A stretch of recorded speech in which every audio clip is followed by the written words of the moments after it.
Hey y'all, my name's Gray Madden with Self-Reliance Publishing, and today we're going to continue our series about how to raise worms. This video is going to be about feeding your worms, what kind of food you can use, and what kind of food you need to stay away from. So let's go ahead and get started. So what I've got here is one of my worm beds that I've had going for a little while now.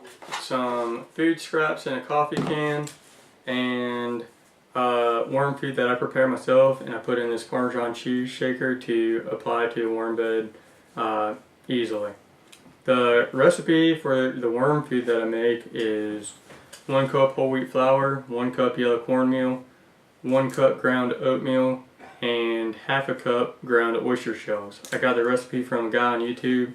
His channel is Down to the Roots, I believe. So if you want to see more information about how to use this worm feed, bounce over to his channel and check that out. So some things that you can feed your worms are vegetable scraps, fruit scraps, a lot of yard waste scraps. You want to err on the side of caution when using citrus, so orange peels and whatnot. You can put in a worm bin, but you want to do it sparingly. I generally just try and avoid that. Also, you can use you can put coffee in there, but same deal. You probably don't want to feed your worms a steady diet of 100% coffee grounds, nothing else. Most fruits and vegetables you're good with. You're going to want to stay away from anything with animal products in it. A lot of people take eggshells and grind them up and put it in their worm beds, give their worms some grit, so that's fine. But you wouldn't want to put the eggs in themselves. Likewise, you don't want to put any meat products, any dairy products, anything like that in there. We're trying to stay away from stuff that's got a lot of oil in it, or that's being cooked in a lot of oil. So, say you've got raw asparagus, you could put that in your worm bin.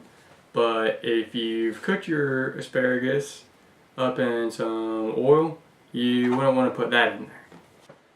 Something to keep in mind is it's always better to err on the side of caution when it comes to feeding worms. A lot of problems that comes with your worm bins and your worms are a result of overfeeding or feeding the wrong stuff.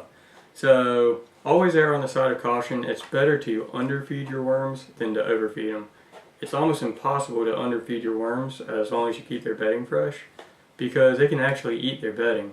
So you're way better off reducing the amount that you feed them than accidentally overdoing it. So with that in mind,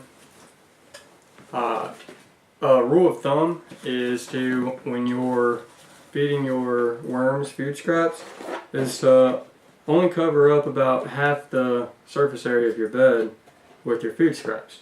That way, if you feed them too much or they don't like it for whatever reason, they have a way of escaping. If you cover up the entire surface of the bed, then they're going to have no escape. So then they'll start looking at other options like crawling, or if they can't escape, they might just die if the conditions are that unfavorable. Here's another shot of the worm bed. Another thing that I want to point out is that I keep a couple inches around the edge of the worm bed where I don't put any food. That way, when I cover it up with this newspaper and this fabric cloth, it's more likely to be 100% covered, and that's a good way to help reduce the amount of pests that you experience in your worm bed. So we've got our food scraps in there, and we're going to shake a little bit of this homemade worm chow on there. We don't want to go too heavy with it, but just a little bit of a sprinkle and we'll be good. If you use any coffee, you're going to want to sprinkle that coffee across a wide area, kind of like I did that worm chow. You don't want to just dump a coffee filter loaded with coffee all in one spot. That's going to be just too much. But you'll be fine if you sprinkle the coffee grounds all over the place. So now we can fold our newspaper over. Got a little squirt bottle to squirt the paper down. I try and keep my bedding moist by keeping the newspaper that I cover it with moist instead of squirting the actual bedding. That way I don't overdo the moisture on the bedding. At least it's harder to overdo it. That should be good right there. And I generally don't put the lids from the totes on them, but I do put another layer with this landscape fabric like so.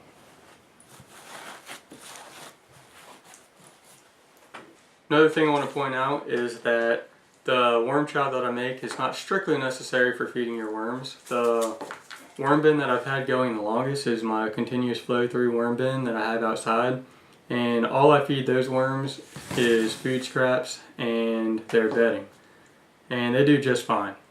The worm chow is mainly to increase production for breeding if you're wanting to sell worms, or to make fatter worms if you're wanting to sell them for fishing bait.